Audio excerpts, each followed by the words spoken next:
Hi, my name is Ben Campbell. Welcome to Off the Cuff. This is a live show where I answer viewer questions, people from my coaching community. I've been a men's coach for the past 5 or 6 years now. I specialize in social matters, dating, productivity, things like that. We're going to be taking some viewer questions from the Discord, which is discord.gg/self-improvement. If you want to submit a question or call into the show, you can go there. And we're going to start with a question from Anton. This is a good one. When I'm on a date, I often feel like I'm doing more of an interview where I ask basic questions. Oh shit, audio from there. When I'm on a date, I often feel like I'm doing more of an interview where I ask basic questions. It results in me putting myself in the friend zone most of the time. What are some ways I could make a date more romantic and make a woman emotionally invested in me? So this is the question. Basically, the guy he's going on dates and he's feeling like he can't spark up an emotional connection in his dates. He's having problems where he ends up becoming friends with women more often than he ends up sparking anything romantic. And this is quite a common problem for people who are either just getting into dating or not very experienced with it. They don't really know how. They're not super sociable. They're having problems, getting through to people. So I'll talk about the emotional connection bit first, and then afterwards I'll speak about the friend zone and how to sort of avoid that. The basis of all human connection is shared emotional experience or shared understanding. So if I understand how you feel about things and you understand how I feel about things, we're going to feel connected to each other. This is why, and the more intense this is, the better. But it really is just like a level of shared understanding. So this is why people go to war together and they go complete strangers and they come back feeling like they're brothers. They've gone through this incredibly intense emotional experience together, and that has bonded them together. I think that this comes from, like, we're very social creatures and we need each other to survive. And so in a historical setting, you can't necessarily trust everyone. So the more time you spend around them and the more empathy you have for them and vice versa, the more connected you're then going to feel because you can start to trust them and you know them better. And then you can sort of like band together and survive. I think that's like the evolutionary basis of what I'm saying here. But basically, if you want to spark a good connection with someone, you need to be capable of taking the conversation deeper than just the surface level stuff. So deeper than just like, hey, what do you do for work? Or what did you do last summer? Most people, when they first start going on dates, or when they first start speaking to people, especially if you're just like making like cold approaches out in the street, they get stuck in this trap of just asking surface level questions over and over. So they'll say to someone like, what do you do for work? Or where did you study? What did you study? Why do you do that? And things like this. And it's okay to have small talk, but if you're trying to really get to know someone, it's becomes annoying and counterproductive after a while. And like this guy is saying, it turns into an interview more than it does like an actual flowy conversation. And part of this is just being stuck up in your own head and like being worried about what you're saying, and so that stops you from getting into some flow state or being curious about people.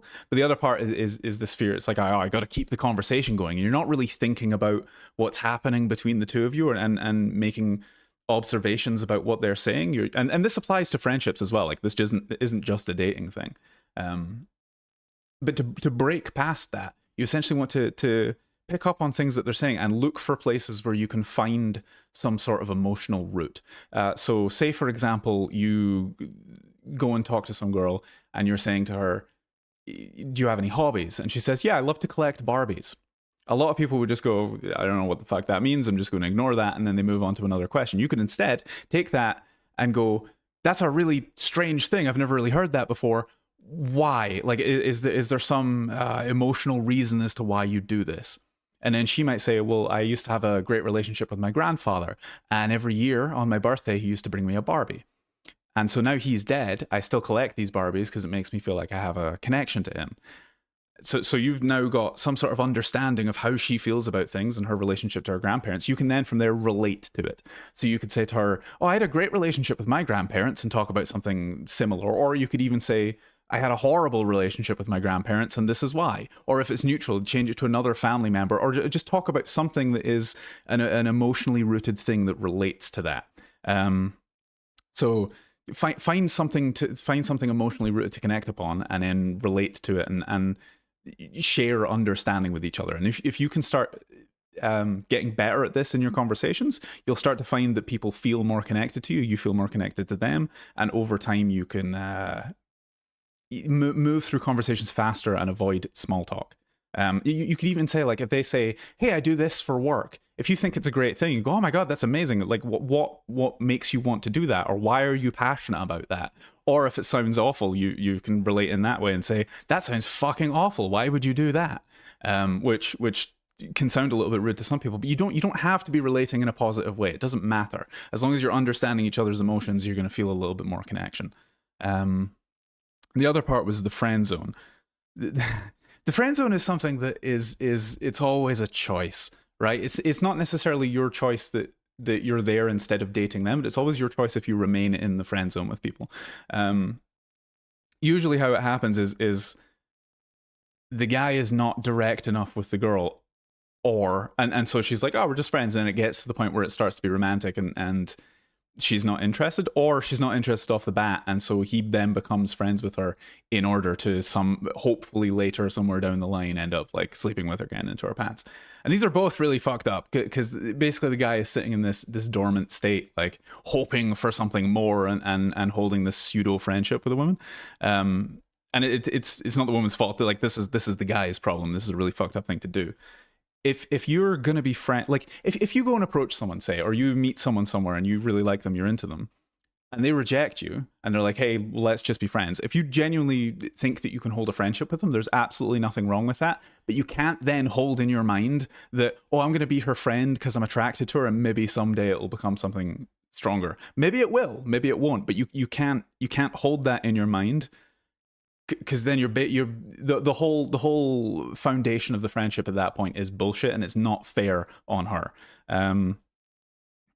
The other scenario is like, "Well, I'm too afraid to make my thing known," and a lot of guys, especially young guys, they have this mentality. They're like, "I'll just be her friend, and then I'll spend enough time with her, and eventually we'll become romantically involved." And that's nonsense. It's bullshit. It doesn't work like that. If you're interested in someone, you should let them know as soon as possible so that you can start figuring something out. Like, attraction is a mutual thing most of the time. If you're into them, they might be into you, vice versa. That usually doesn't change over time, and especially not in the framework of a friendship. Because let's say you become her friend, and it might work out into something romantic, but 9 times out of 10, eventually the guy just spills out up his guts one day when they're out. Like they've been friends for 2 years, and then all of a sudden he's like, "By the way, I really love you, and I hope we can be together, you know, maybe if you're interested in that kind of thing." And now from her perspective, it's like, "Oh fuck, our friendship was a lie, and this guy's been effectively manipulating me for the past couple of years because he wants something more and he never told me that." So now you've been dishonest with her, and you're like tearing apart the whole fucking friendship because it's like, you didn't want to be her friend, you wanted to get in her pants, so now she just feels like you've used her. This is what happens in most of these friend zone type situations. And the way to remedy this, if you're interested in someone, tell them immediately. If they reject you, great, so what? Then you can be friends if you both want to, and only if you actually hold the intention of being this person's friend, not if you're hoping that down the line something will change, even though it might. Yeah, be upfront and straightforward about it. Maybe it'll turn into something, maybe it won't. But if you're in the friend zone, it's either because you genuinely want to be this person's friend, or you're being a fucking pussy and you've not just gone and put your intentions on the table. And that's not fair for either person. It just puts everybody in a bad situation. I hope that answers the question. Let's get another one.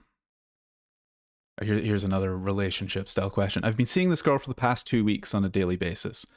She's wonderful and I enjoy spending time with her. Do you think it's too early to make her my girlfriend at this stage?" Yeah, definitely. If you've only been dating someone for 2 weeks, you absolutely should not be getting into any sort of committed or serious relationship.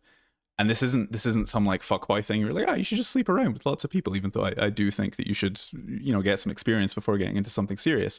This is because you don't know this person this early on. I think you should spend at least 3 to 6 months, preferably even longer, casually dating someone before you invest in a serious relationship with them, and sort of like take it slowly. This doesn't mean you have to be dating other people, although I think you're free to do that. It just means don't jump into something committed before you've had enough time to know. Because in the early stages of a relationship, people are like, emotions get the better of you, and everything's amazing, and the first few months you're like, "Oh my god, we never fight and everything's wonderful, and we get on so well," and it's because you have this swelling of chemicals and emotions inside of you that make you feel very strongly about this person. But there's a reason that relationships end after like 6 months, 2 years, 7 years, and that initial one, it's because people jump in very quickly, and then that initial that honeymoon phase, that high wears off, and then they realize that they're maybe not as compatible as they thought they were. Something about the person doesn't work for them, and so it ends up breaking. So the best way that you can go about doing, if you're looking for a serious relationship, the best way that you can go about it is to take things slowly. And I've had clients in the past say, oh, well, I'm concerned that if I do this, if I say this to this person, they're not going to want to wait, and that's going to be a problem for them. And in that case, I'd say that person is not mature enough in the first place to be having a serious relationship. Most people that have been around the block a little bit, or had heartbreak before, will be completely understanding of, hey, I'm into you, but let's give it like 6 months before we make any kinds of decisions, because we need to get to know each other better before committing to anything. Because 9 times out of 10, if you go the other way, 99 times out of 100, if you go the other way, you just end up 6 months down the line going, fuck, I wish I hadn't done this, and questioning yourself. And then by that point, you're even more emotionally invested. You're stuck in that. You've like set boundaries. Neither of you is happy, but you don't want to leave because you're too comfortable and you don't feel like, yeah, it's a fucking mess. I recommend that people, when they're young, especially, like say you're younger than 25, date as many people as you possibly can as well, and do it in an honest, authentic way. Like don't be going around emotionally manipulating people and being a fuckboy, but go around and date a bunch of people, learn what you like, what you don't like, what works for you, what doesn't, how to navigate situations, and especially like actually just going out and talking to people and getting dates that way, and you develop this skill set that by the end of a few years of doing this, you know exactly what you want and you're capable of getting it. And so at that point, you can better go out, if what you're looking for is a serious relationship, you can then better go out and find it. So no, if you've been dating this girl for 2 weeks, don't rush into anything. If she's pushing that on you, you need to take a step back and evaluate things a bit more, and maybe find someone that's more mature. I don't want to say this girl's immature, but if people are pushing you to move into something quicker, it's never a good idea. It means that they themselves have not had enough experience to realize that is probably a mistake. I hope that helps. Jonathan says, how important is a good network, and is the whole solo grind culture actually working? So I think what he's talking about here is people, like you see all these like alpha sigma male TikTokers that I wake up at 5 a.m. and do this, and it's like a hustle culture mentality. And there's not, there's some issues with that. But I think what he's getting at is there's like this independent mentality. It's like the lone wolf, the guy that goes his own way and does and navigates the world alone, and is like this successful, billionaire tycoon. I think you understand the stereotype that I'm going for here. And the problem with that is, and I always think about this when I see these people posting, it's like you can't. You need we're very, very social creatures, and life is more about who you know than it is what you know. Like even getting into coaching is because I knew the right people. Most of the money that I've made in my life is because I knew the right people. All of the best things that have happened in my life and all of the opportunities that I've had is because I knew the right people. And so the power of being able to network, you've probably heard that saying, it's like you're no more than 5 or 6 mutual connections away from anywhere in the world. So in theory, you know someone that knows someone that knows someone that knows someone that knows someone that knows someone that is Elon Musk or Jeff Bezos or some Saudi prince or some, like, no matter what it is that you want from life, you're only a few connections away from being in touch with the person that can provide you with either resources or knowledge on that thing. And so I think the most important skill that you can have in life is networking. It's the ability to go and meet people and be worthy of their attention and respect. And you get this through practice. We can talk about this probably later or another time. But getting back to the question, how important is a good network? I think it is the most important thing. You are the sum of the people around you, and you cannot get anywhere in life. If you can get somewhere in life without the aid of other people, you're incredibly lucky. So if you want to it's 2 + 2 = 5, right? If you want to propel your success, I would be it monetary or socially or whatever it is, job prospects. It's people that get hired for jobs. It's like your chances of getting hired into a position are way higher if you know someone within the company. Everything in life is who you know. So how important is a good network? I think is the most important thing. And I think this whole solo grind hustle culture lone wolf thing is complete bullshit. It's people that, to be fair, it is hard to find good people and good friends in a modern era. We're all glued to our phones, and people aren't. I think we've sort of lost a lot of our social ability in the past maybe decade or so, and people are very bad at socializing and network. I mean, I have a job because people have social anxiety and they can't just go out and make friends or get girls or whatever. It's what I'm here for. So that's a symptom of the greater problem, I guess. But yeah, if you want success in life, you need to get over that and meet good people. I like to think of myself as a reasonably successful person. I like where I am in life, but I can't lie to myself and say that I would be here if not for people that I've known. Everything I have in life is because I've known the right people at the right time. And it's going to be like that for everybody, I think, unless you're very, very lucky. And even then, it's like people say, oh, it's lonely at the top, so take people with you. If you want to be successful, get around other people. People are like, oh, well, who am I to go and talk to some like millionaire and get investment advice or whatever it is, or these kinds of opportunities. And that's true. You do need to work on yourself and get to a point where you are worthy of these people's attention and respect. You can also find other people that are in the same position as you, that are hungry, right? Like you want something from life. Find other people that want the same thing and collaborate, work together, oh, it's lonely at the top. Go together, take people with you. It's not lonely if you're surrounded by good people. I think it is the most important thing in life is surrounding yourself with good people. You can, yeah, that's all I'm going to say on the matter. And this question sort of ties in with that a little bit, the thing I mentioned earlier about being socially capable. You mentioned social freedom in the online forum. This is the Discord, discord.gg/self-improvement. It's where I have forums in there where I've basically taken my life's work and I'm writing it down and putting it within posts. I'm going to be making videos on that. But if you want to get in there or you want to submit questions to the show or see any of this stuff, I give out a lot of information. There is the online forum. It's self-improvement library. It's discord.gg/self-improvement. And Anton says, you mentioned social freedom in the online forum. Could you elaborate on that a bit more? What's the importance of it and how to improve it? Yeah, let me think about my answer for a second. So I think if I had to sum up social freedom, it is the extent to which other people's opinions and sort of judgments don't affect you, right? So as human beings, we're very social creatures and we want other people's attention and respect and validation. We need other people for survival. And so we want to have good people around us. And historically, the difference between having people like you and having people not like you is the difference between survival and lots of warm furs and women and procreation and all of this and like the collaboration of society and being cast out alone in the wilderness to die, get eaten by a jaguar or something. So we're very focused on what other people think about us, and for good reason. And historically, that's very important. In a modern society where we're interconnected by the internet and we have access to millions of different people, who you are is still important, but who you are in relation to your direct peers is not as important. So historically, like we live in little small communities, and you'd have to fit into that community.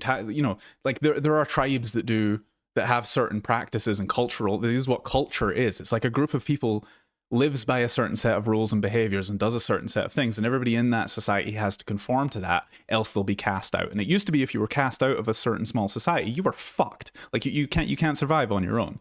But nowadays, there's every kind of person and every kind of society, every kind of group. Like you could not that I'm condoning this, but you could like dress up in a fursuit and go to conventions, and most people will think you're really fucking weird, but there will be a group of people that accepts you. So the argument in the modern day is that you can be whoever the fuck you want, and there's going to be people that don't like you, but there's also going to be people that do. And the only thing that is stopping you from reaching your true like social potential and becoming the person that you want to be is the fear of the opinions of others. So most people go through life and they're trying to get validation from everybody. They're trying to fit in and make everybody like them. And all that this results in is that you are like a middle of the road, lukewarm person. That I mean, you're never going to have everybody like you, but if you're trying to do that, you're just going to be this like non-person. Basically, you're not going to have any like sense of independence or personality. You're like a bit of fucking Play-Doh that is molded by the people around you.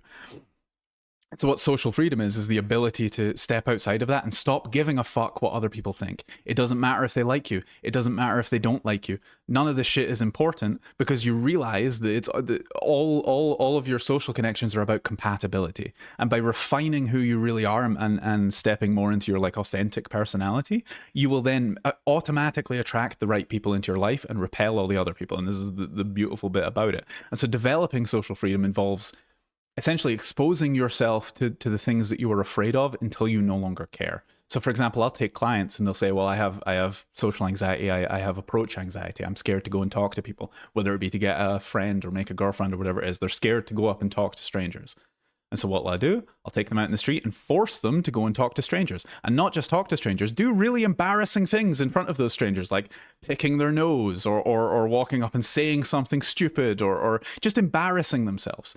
And they realize not only does no one care, no one actually gives a fuck. Everybody's walking around doing their day-to-day thing, thinking only about themselves. They don't really give a fuck about you unless you do something that infringes upon them or takes something away from them or is like directly aggressive towards them. That's when they'll start reacting negatively. Anything else you do, people really don't care. Like I was in New York a few years ago doing this, and I walked up to a lovely old couple.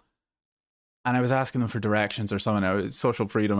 I picked my nose, and I was like, eating it and wiping it on my shirt. And this is like a stupid, disgusting thing to do. I'm not arguing that, but the point is, you do it because it's something that's socially abnormal that makes you feel judged, and then you get over that feeling of judgment. So I did this, and then at the end of it, I reach out my hand. They both shake my hand. And as I'm walking away, I hear the woman say to the man, "I liked that young man." They didn't even think about it. They're just like, oh, this guy's cool. Yeah.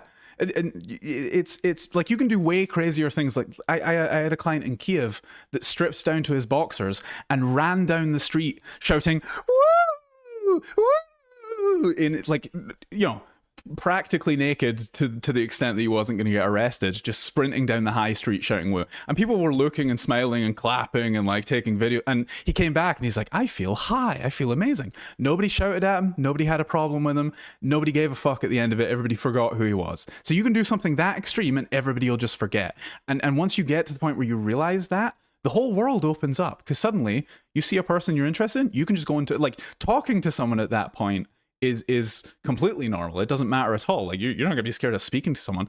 You see a pretty girl that you like walking up and saying, "Hey, you have the most beautiful eyes I've seen in forever. Like I have to get your number. Let me take you out for coffee. Let's get to know each other." Suddenly very easy, right? And so that's the concept of social freedom. It's essentially emancipating yourself from the fear of judgment and being seen by other people in a negative light, so that you can get to the point where you can do anything in any social situation without feeling restricted by fear, which is how most people go through life. And from that point, you can make like great friends, good connections. You can build a strong network, which is what we were talking about with the previous question, and that'll take you anywhere in life. Yeah. So let me just go through this and find another good question. Let me relight my cigar.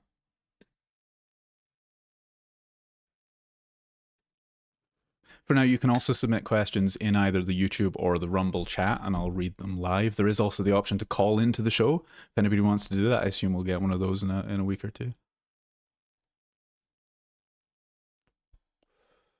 Okay, successful people often talk about morning routines. What is your opinion on this, and do you have one yourself? Yeah, so I think there's sort of if you're talking about like you're watching TikTok and you see people like, this is my morning routine, I wake up at 5 a.m. and do this, there is a little bit of like hustle culture-y shit to that, where it's sort of performative. Like these people are doing these things not because it actually benefits them in terms of productivity, but because it looks good to other people and that can help them like sell their course or whatever. But there is certainly some merit to having a good. I call it like I wrote a post about this as well. I call it bookending your day. So I think the way that you start your day and the way that you end your day are very important if you're trying to be productive, like you're trying to get shit done. Like if I wake up in the morning and I open up Reddit or Instagram for an hour, and then I get out of bed and I take a hot shower and I eat like half a leftover pizza from the night before, jerk off, and then start watching Netflix because I'm not ready to work yet, I'm clowning myself if I think that any of the rest of the day is going to be productive. Like the way that you start your day is so important for how it continues. So I keep my phone on grayscale mode. I don't check anything in the morning. I put my alarm across the other end of the room, so I have to get out of bed. I go and take an ice bath to get my dopamine levels up because I feel like I'm a fairly low dopamine person. Just in general, I'm very distractible. I'm probably what you would describe as ADHD. Yeah, and so I take an ice bath, and then if I'm going to eat anything, I eat something like a bit of meat or something like that. Nothing, because if I eat carbs, I get tired. And then I go to the gym, and then I start working. Because if I like say in the morning I'm taking my morning shit, right, and I pull out my phone and start scrolling Instagram, my whole day is fucked. And for some people this is less of an effect, but I've noticed if I do anything that is overstimulating or like spikes dopamine for me, the rest of my day is completely fucked. I can't get anything done. So morning routine especially is very important for me. And I set up my mornings in order to get me into the right space for working. And then like 4 or 5 p.m. at the end of the day, that's when I can play video games or watch Netflix or whatever it is I want. That's when I can do my like high dopamine stimulating activities and just get the workout at the start of the day first. I think everybody starts with like a certain amount of discipline, willpower, and discipline and willpower at the start of each day.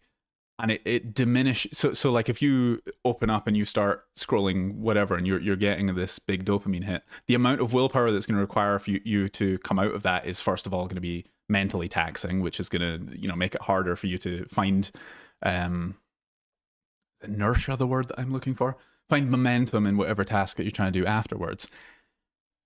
And it's ramping up your stimulation to the point where that thing is going to then be incredibly boring. Like the first thing that I do in my day after like the morning routine and the ice bath and stuff is sitting down and working. I find it really easy to work because I'm focused, I'm in flow. If I do anything that gives me an easier, cheaper sense of pleasure before that, my day is fucked. So that to me is the most important thing about a morning routine. It's really about not doing anything that's overstimulating more than it is about like I have like 2 rice cakes with salmon and I then do 100 push-ups like the Patrick Bateman. I peel my face and like all of that shit doesn't matter. What do you want to achieve with your day and how can you set your morning up in a way that facilitates that basically? In terms of evening routine, I like to turn everything off, wind down in a good way. So I'll start like reading a book and I'll turn off all the devices. I have LED lights in here in my apartment that make the whole thing like this dim orange glow. And I do that about an hour or 2 before I go to bed, take a hot shower so that by the time I'm in bed, I'm not like ramped up. I've started to relax. I sometimes meditate in the evening and then I'm reading a book in bed to fall asleep. And I find that I sleep way better than I used to, and I'd just be like looking at my phone until and then that helps me set up for the next day as well. Because if you're talking about productivity, and that threshold of like discipline and willpower that you have, if you've slept like shit, it's again like super. You need to set up your life in a way that facilitates the things that you want, and so you need to have like a good baseline level. If you're tired, it goes down. If you're eating the wrong things, it goes down. If you fuck up your morning, it goes down. And the other thing, it's like people are like, oh, the whole hustle culture thing again. It's like I wake up at 5 a.m. and wake up at whatever the fucking time. Like some people are night owls and they want to go to bed at 3 and wake up at 10. That's fine as long as you're getting the things done that you want to get done. So think of it less in like, how do I create this? Because people try to bite off more than they can chew as well. And when they're creating routines, they're like, oh, I'm gonna ice cold shower and then meditate and then go to the gym and then read a book for 2 hours and then I'll start. And it's like the amount of effort that requires just completely diminishes you. So I think it's important to just do the bare minimum. Like if your thing is I get up out of bed and I don't look at my phone, and then I open up my laptop, say you're a writer, I open up my laptop and I start writing, and that's the most productive way for me to start my day. Great. I do the ice bath, not because it's like, something I think I should do for, like, if I could just get up and start working, that'd be even better. I do the ice bath to ramp up the dopamine, norepinephrine. It's like it's like taking a drug, honestly, and then I feel way more focused afterwards, and then I'm in the headspace to work. And I think a lot of this, like, people worry too much about how their routine appears to other people more than they do how effective it actually is for themselves. I hope that answers your question. Have a look. Yeah, even the way you worded it, it's like successful people in air quotes often talk about their morning routines. I think that was what you were talking about with like the TikTokers and shit. I'm afraid to come off as creepy. But so this is someone that's talking about making approaches, and they want to approach women, they want to get dates that way, but they're afraid of coming across as creepy. And this is a really common concern that I get with clients. And before I get into talking about what creepy actually is and how to avoid it, I'll first say that if you, and I talked about this in the last stream, and I'm making a video about this at the moment, if what you're doing when you're approaching is pickup, you're going to come across as creepy, and it's going to work on a certain kind of, but it's like a really, go back to the last stream or watch the video that's coming out if you want to hear my rant about pickup and why that's a fucked up ideology. What I teach is not pickup. I talk about approaching people in a very open, honest, and authentic way that often results in people being very happy with what you've done. They walk away complimented even if they reject you. It's a very different thing. So a lot of guys are practicing pickup techniques, and then girls are like, ew, who the fuck is this? And then they're like, why am I coming across as creepy? It's because you're being inauthentic. But if you're not being inauthentic and you're concerned with coming across as creepy, it helps to understand what creepy actually is. So you will come across as creepy to a woman that you're approaching in one of two scenarios. Either she's just not attracted to you, and this is a label that she uses to describe that, which there's nothing you can really do about, and this is far more rare than you think. Or it's that your behavior is not in alignment with your internal state. So if you walk up to somebody, for example, and you're very nervous and you're like visibly shaking a little bit, and you're like, but then you try to act confident, and you're like, hey baby, let's, come with me, let's go for a ride in my car, that's really fucking creepy, because the words that are coming out of your mouth are not in alignment with your internal state, and that creates dissonance. People pick up on it. Like I used to work for this guy called Sasha, right? And he was like his company was Sasha PUA, and then it became Infinite Man. And Sasha. I'm not going to go into the story of Sasha right now, but basically I used to work for this guy called Sasha who was a little bit pickup-y, but he was one of the first guys to be like, do it authentically, like be honest with people rather than fuck them. And his approach was that he would run up to people and jump in front of them and go, hey, right? And he was a bit like clowny and fun, and he had this like very over the top energy that was always joking with people. Like he was the guy that you would consider a bit of a clown, right? But it really worked for him because that was in alignment with him. That's just who he was as a person. And so he would go up and do this to women, and they'd be like laughing and joking with him. But when he blew up on the internet, he started becoming really popular, and people were watching his videos. The problem is that a lot of guys started emulating that behavior, thinking, oh, well, this is what works. And it's that like pickup mentality. Again, it's like, oh, if I just emulate what works rather than figuring out something for myself, then that'll get me results.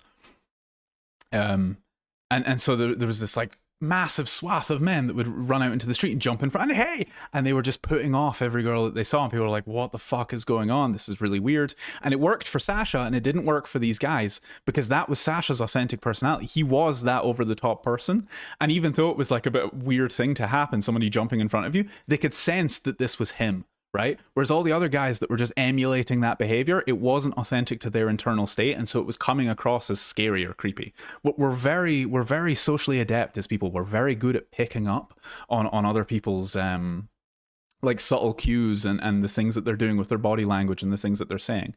So even if you're not consciously aware that something is wrong, if someone's internal state is different from what they're representing, it's going to be firing warning signals in the back of your head, especially to women who are more adept at picking up on these things, because they're, like physically smaller, and they need to be aware of the guys that are around them, because there's a lot of dangerous men out there. So if you're a guy that's walking up to a woman and displaying any kind of behavior that isn't authentic to you, she's going to pick up on it, and it's going to be creepy.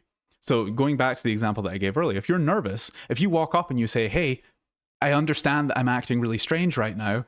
I'm quite nervous. I think you're so fucking beautiful, and I had to come up and talk to you, but I'm scared shitless right now. My heart rate's probably 200, right? Let's talk for a minute. I promise I'll calm down, and then everything will be a bit smoother.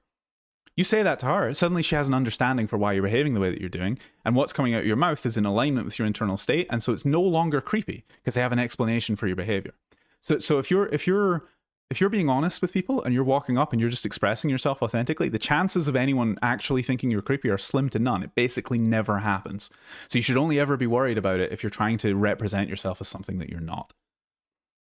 I hope that answers your question.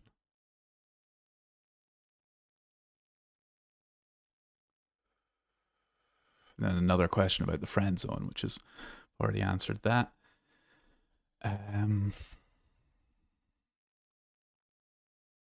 I'm terrified of approaching girls, so I prefer meeting girls through online dating platforms. Do you think there's anything wrong with that? He's talking about like Tinder or Bumble, those sorts of things. Yes, there is something wrong with that. I have a post about this in the forum if you want to read it, but I'll essentially summarize it here. Tinder as a platform is let me think about this for a second, how to summarize this.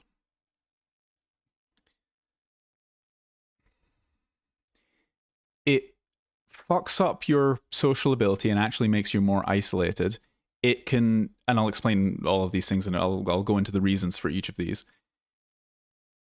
It can make you more insecure and feel like you are worth less than you actually are, and it's just it's a bad way to meet people, and I'll explain all these. First, I'll talk first about why it fucks with you. So Tinder as a platform, it's a very looks based thing. The whole thing is about how you present yourself, right? And really, I think this fuels some of like the incel black pill ideology, where people are like, oh, the only thing that matters is my looks. It's like if you're an average looking guy, you're not going to do very well on Tinder. It's like the men outnumber the women like however many times to one, and they're on there for different reasons. Like the guys are on there because they're trying to get dates. A lot of the women that I've spoken to that are using Tinder are using it for like attention or validation, or maybe they're using it because they're like, oh well, I just want to chat and have some fun and maybe go out on a date with a guy sometime, but they're not there specifically looking for dates, most of them. And it's like this weird mentality, and I don't blame them for this. Like it's just a difference in mentality. They're less interested in like they have less of, I guess, like a biological need to be going out and fucking people, which is essentially what Tinder's for. And so they're just on there as like, oh, I'll explore my options, and then they have like 1,000 matches or whatever. And so if you're a reasonably attractive woman, and I've polled people on this, like all of the women that I've dated on Tinder, I've done sort of like market research and asked to see their Tinder and how they use it and why. And a lot of the time it's like a secondary dating method for them, and so they're not really looking for dates specifically, and if they are, usually it'll be like they'll be out one night and they'll be like, oh well, you know, I could get some dinner and or a drink, or like see someone tonight, and so they'll go on the app and they'll find the most attractive person that has messaged them that night and be like, oh, let's meet up. So if that's the level that you're competing on, unless you're like a super physically attractive guy that's very well presented, has great pictures, your chances of doing well on Tinder are slim to none. I think the stats, and again, this is in the post that I wrote. I'm going to try and remember the stats off the top of my head. I'm probably going to get this wrong, but it'll be reasonably close. I think it was like the women on Tinder are swiping on like the top 10% of guys, and then the other way, the guys are swiping on the top like 80% of women. And so unless you're in that top 10% of guys, your chances are really, and even then it's just a shit way to date, because it's like you got to try and get their attention. It's just you're far better getting over your social anxiety and just going out and talking to attractive people in real life. It's way easier than you think, and you will get results that way, even if you think that you're like not a conventionally attractive guy, because that's not actually what matters to women. What matters more is how you make them feel, right? And if you're the kind of guy that can just walk up and in an honest, authentic, non-pick-uppy way say like, hey, let's meet, let's go out sometime, you're going to be way more attractive to these people and have way better chances than some fucking swiping app. And so what happens is guys use this, and then they're not getting matches, and so their self-worth goes down because they think they're not valuable. And it's like you're competing on a purely looks-based thing, and you're like, why don't people like me? It's a shit. So the reasons that Tinder are shit, I'm rambling a little bit, but the reasons that Tinder are shit are you're competing on the wrong level. And your chance, even if you are competing on that level, your chances of actually getting a good date from Tinder are so slim. And then again, like most of the people that are on Tinder, and the men especially, are there because they're not getting dates in real life. And women's experience on Tinder is it's like, welcome to the world of all the meaningless dick you could ever want, but don't actually want because the guys they're attached to. And so the male experience on Tinder is I'm matching with maybe like I swipe 1,000 times and I match with 100 girls and maybe like 10 of them actually respond to one of my messages, but then the chances of actually getting a date are slim to none. The women's experience is I am inundated by all of these weird socially awkward guys, and so both you're just there's so much of a mismatch. You can get good dates from Tinder, but the way that I recommend using it is first of all, just fucking delete it until you are at a point where you're getting dates in real life, and then use it as a tool. Use it to supplement your dating life, because you're like, and if you're spending hours swiping on this thing, you're just wasting your time and ruining your chances. And this is a little bit different in some other countries. Like one of the best uses for Tinder I found is travel. So I'd pay for Tinder Gold or whatever, and say I'm going to a city the next. I used to travel like this. I was 17, 18. I was hitchhiking around Europe playing guitar for money. And I'd get on Tinder and say I was going to be in Bordeaux the next week for 3 days. I'd match with a bunch of people in Bordeaux, and I'd basically just completely upfront say to them like, hey, I'm traveling. I'm in town for like 2 or 3 days. I'm traveling on a really tight budget, so I need a place to stay. So here's my offer. We'll get a bottle of wine. We'll go down. We'll take a walk. I'll play you some songs by the river, like this romantic thing. If you like me enough, I'll stay in your bed. If not, I'll stay on your couch and we'll just be cool. But I was basically using it as like couch surfing, but that worked remarkably well. And I also think the algorithm boosts you when you're in new places. So if you're using it for travel, it's going to be easier. But if you're just like in your home city and your main method of dating is through Tinder, you're wasting your time and you're probably fucking with your own sense of self-esteem. I really don't recommend it. I care a lot about what people think about me. What are some ways to care less about the opinions of general people? Talked about that earlier. I don't really have a lot of friends to go out with. Do you have any advice on how I could make new friends? Going out by myself feels very awkward. Yeah, absolutely. So there's two good methods that I would use to make friends. And the first is to figure out what you like. If you're the kind of person who just sits home all day and plays video games or whatever, first of all, be someone that is interesting enough to other people. Like, get some fucking hobbies, start going out more, and do things that like get some worldly experience that make you actually worthy of other people's attention and respect. But say your interests are that you like rock climbing and playing board games and Latin dance, right?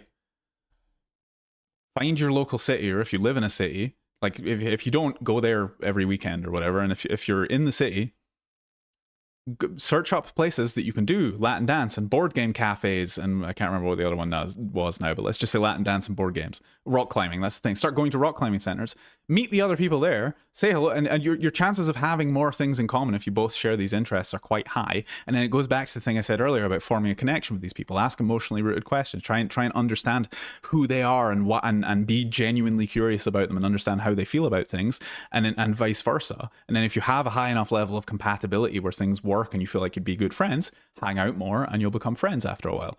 The other way is like, you're like, I going out by myself feels very awkward, and this makes me think that you're like going out to bars and clubs and stuff. If that's what you're doing, like say you're the kind of person that you just love going for a drink and you want friends to go for a drink with, next time you're in the bar, there's a wonderful game that you can play called Playing the Mayor. So you walk up to every single person in the room and say your name's Bill. You go, hi, I'm Bill, how you doing? And then you have like a very small interaction. Go to the next person. Hi, how you doing? You having a good night? Good. Hi, how you doing? How are the drinks? Yeah, good. Yeah, great. Hi, Bill, how you doing? Oh, James, nice to meet you, James. Have a good night, James. Hi, Bill, how you doing? And just rapid fire everybody in the room. This achieves one of two things. It warms you up so you're feeling like socially free and out of your shell. And the people that you do this to are going to start recognizing and going, who the fuck is this guy? In a positive way, because you're this like open social person that is introducing himself to everybody in the room. People are going to start to notice and pick up on it, and they're either going to think that you're strange, which is fine, whatever, or they're going to think that you own the place, or that you're some big shot, big deal. And so by the time you get to the 20th person, they're already ready. They're like, hi, how you doing? Nice to meet you, Bill. Like, what's going on? They're like, are you the manager? Are you the owner? And you go, no, I'm just meeting people, And then if you do this, if you circulate, stop. Every few people, you're going to find someone that you're maybe interested in having a conversation with, or they're going to start a conversation with you because you're this interesting person that's just walked up. And so then you can start like finding people in the room that you connect with, that you have similar values and interests to, and that way you can find friends. And even if you don't, even if you bust out with everybody, the next time you're in there, people are going to recognize you, you're going to know you, they're going to start to build some sort of like level of comfort. And eventually you'll get to the point where if this is like your regular place, you're the guy, you're the regular, you know everybody there and everybody knows you. And so you walk in, hey, how you doing? And so suddenly you're this, you're like the top of the social hierarchy in this place, and people are introducing themselves to you, and then someone comes in, they've brought their friend, and they go, this is Bill, Bill's this wonderful guy, Bill does this, and then they're bringing people to you to introduce, and then you can sort of network between people and be like, oh, this person has this interest, and then you can be the guy that brings people together and goes, you know, this person's into art and design, and this person's also into art and design. I think you two should meet. And so everybody in the place knows you. Everybody has a favorable opinion of you, and you know, the whole place is yours now. And you can also make friends this way that you can then take to other places. And if you live in a city where there's like a few spots that you can do this in, you start to build a community in that place, and then say down the line you need something, oh, I know this person that does it, and it goes back to the networking thing we were talking about earlier. Suddenly you've built a network of people. Anything you need, anything you want, any connections that you might need in the city, you suddenly have at your fingertips, just from this really fucking simple game of introducing yourself to a room full of people, right? So that is the main thing that I would recommend for making connections and friends locally. Is play the mayor, do that thing, go to places and just introduce yourself to everybody and start networking. And then the other thing, if you want to be more directed about it, figure out what you like. Basically, figure out what kind of friends you want. Who are they? What do they do? And then go to the places where those people do those things. You know, sign up for group activities and classes and clubs, and go to events and stuff, and just meet the people there that share similar interests to you. If you want to make good friends, you can't expect this shit to come to you. You have to go out and get it. You know, and we can help with that. I hope that answers your question. I suffer with approach anxiety. We've already covered that.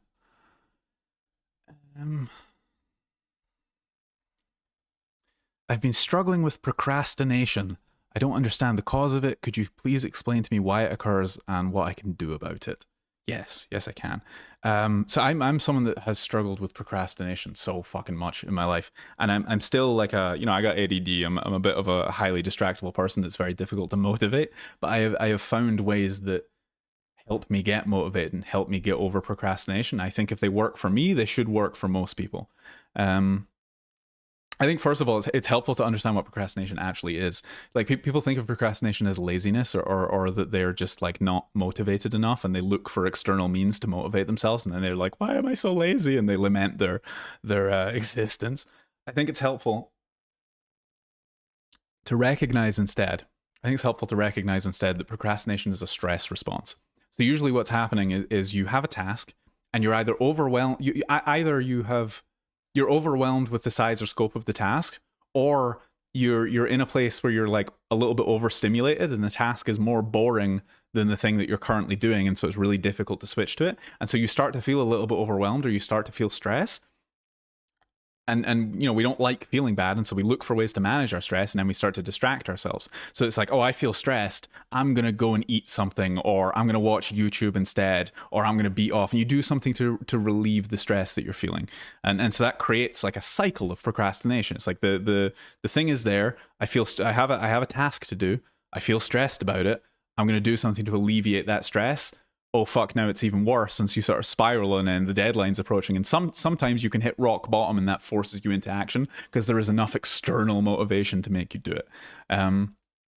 So I think the ways that you get over this and sort of beat procrastination, and again, I have a post about this in the Discord server, discord.gg/self-improvement. If you want to read that, it goes into more detail about these things. As well as I have like a 3-part series. It's maintaining discipline, overcoming procrastination, and changing your habits, like habit forming. But essentially, if you want to get over this, first of all, recognize that it's okay to feel stressed and understand why you feel stressed. So a lot of our procrastinating behavior, it's an automatic behavior. We feel stressed, and so we look for ways to manage the stress. We're not really thinking about how we're feeling or why. So sit in how you're feeling and go, okay, I'm stressed about this. Is it reasonable for me to be stressed? How hard is this thing actually going to be to do? And you can find ways of alleviating it, but don't alleviate it with stimulating activities, because the other problem with procrastination is that we're used to doing things that give us cheap, easy pleasure, and so when we need to do something hard, it's so much harder by comparison because our dopamine levels are elevated, they're all spiked up, and we feel this like need to keep stimulating ourselves. And so if you do something less stimulating, it's harder. So it goes back to the thing I talked about earlier about setting up your day right and morning routines, so that when you're starting your work, you're not already overstimulated. But also, if you're capable of overcoming that initial bit of resistance, that initial bit of stress, and just starting, if you can build the habit of starting, that can go a tremendous way. So say, for example, you want to start working out, but you feel stressed about going to the gym and like picking up the weights and working out and doing all these things.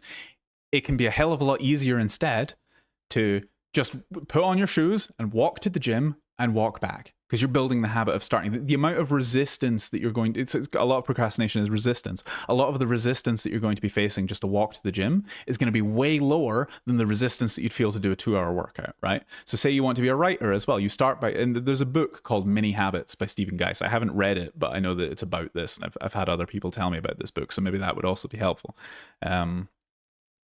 Yeah, but building the habit of just starting the thing. So you want to meditate every morning, right? Just sit down, meditate for 30 seconds, and then stop. So you have to overcome way less resistance, but you're building the habit of initiating the task, which is the hardest bit. So you're taking all of the pressure away from the task and building the habit of initiating. So for me, it's like I'm a writer, I'm a coach, I do these things. If I want to write, like I'll just tell myself, oh, I just got to open the thing and write one paragraph, right? And usually I'll write a whole fucking post. The idea of just writing one paragraph is easy enough for me to overcome the initial thing. So understand that procrastination is a stress response. Don't go into these tasks already stimulated, and I'll talk about decreasing that in a second as well. I forgot what the third thing was, but yeah, I hope that's helpful. So with the stress as well, one of the techniques that I found is helpful is like the Pomodoro technique. So if you are feeling stressed doing a task and you're like a little bit overwhelmed, you can take a 5-minute break, sit, breathe, drink some tea, don't look at your fucking phone or do anything that's going to hyper-stimulate you. Or alternatively as well, if you're struggling to start a task and you're already a little bit stimulated, it sounds bizarre, but just sit and stare at a wall for 10 minutes, right? So sit down in your place of work, eliminate all of the distractions, like don't let yourself be distracted, otherwise you're going to be stimulated more than the task.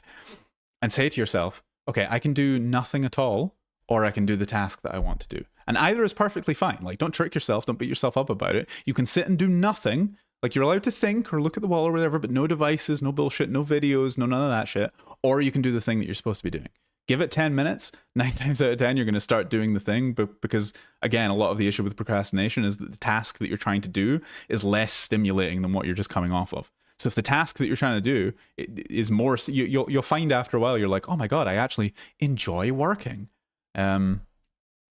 Yeah, and that's the other part is just in general in your life, start eliminating things that are overstimulating. Like, don't wake up and start scrolling fucking TikTok, or you're never going to get anything. People wake up, they're like, oh, I slept like shit last night because I was up till 3 a.m. I got 5 hours of sleep, and then I spent the first 2 hours of my day scrolling TikTok on my phone, and now I can't work. Yeah, no shit. You've completely fried your fucking brain. Try for a week, just like pushing all of that stuff to the end of the day. So no non-productive entertainment till after like 5 o'clock, right? So the start of your day, your phone, like no notifications, no bullshit, no opening social media, none of that. You can get up, you can read a book, you can play guitar, you can go for a walk, you can work, you can do anything that's just not stimulating, but you can't do anything stimulating. And you'll find after a few days of doing this that you want to work because you start getting stimulation from it and you start enjoying it.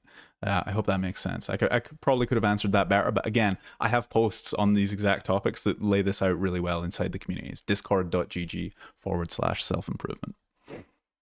I think we got time probably for one more question, and then I'll end the stream.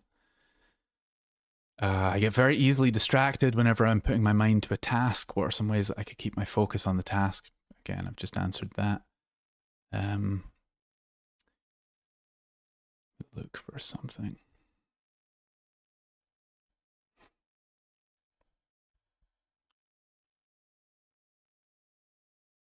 There are loads of tools out there for tracking progress in self-improvement, like digital trackers and journals. Which method do you think works best for keeping tabs on personal growth in a way that's practical and not too complicated?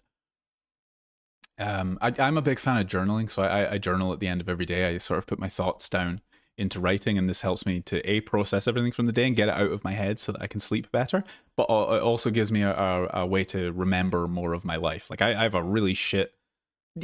I have a great memory, but it's very selective. I remember very specific, unimportant things most of the time. Like I'm just full of bullshit knowledge that isn't helpful, but I don't remember like what I did last week with this person or like the people that I enjoy spending time with. Like, oh, I spent time with my family. What did I do? I don't know.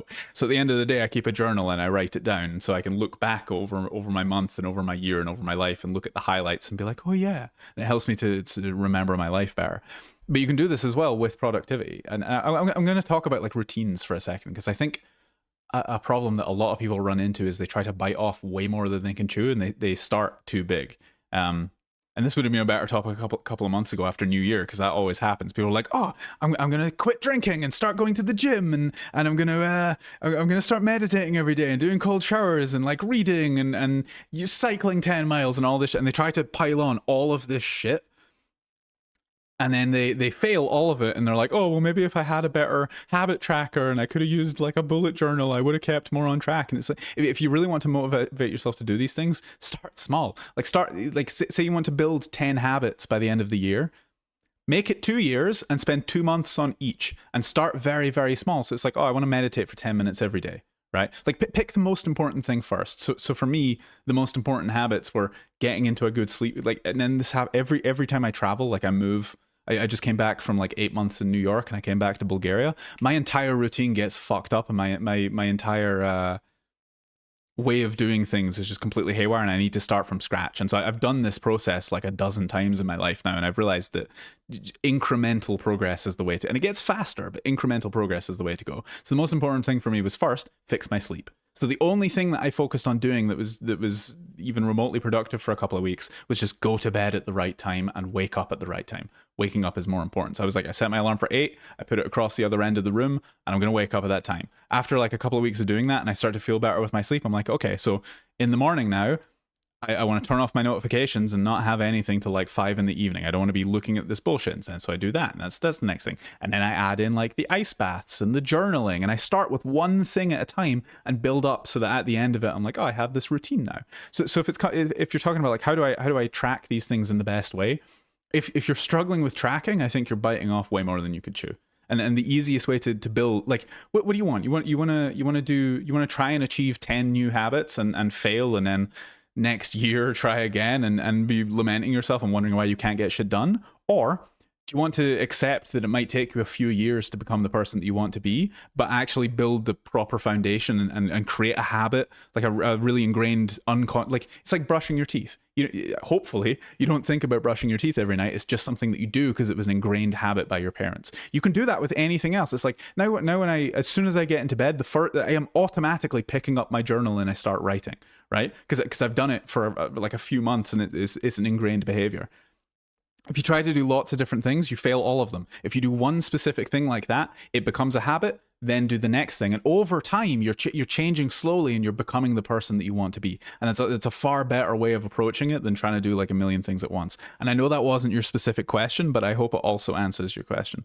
Yeah, I like journals and digital trackers, but I think if you're at the point where you need that kind of thing, you're biting off more than you can chew. Just a simple piece of paper. This is my habit for this month. This is what I'm doing.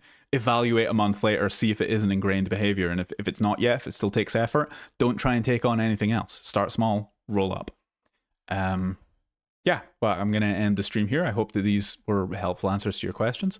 Again, if you want to join the community, it's discord.gg/self-improvement. You can submit questions there. You can get coaching. I offer coaching for men on dating and social things and productivity. My speciality is social freedom and helping you get to the point where you don't care what other people think anymore, and you can just go out and meet good people and attract compatible people into your life. I have like 100% success ratio, believe it or not. I've never had somebody go through the program and not get the results that they wanted, as long as they were actually committed to doing it.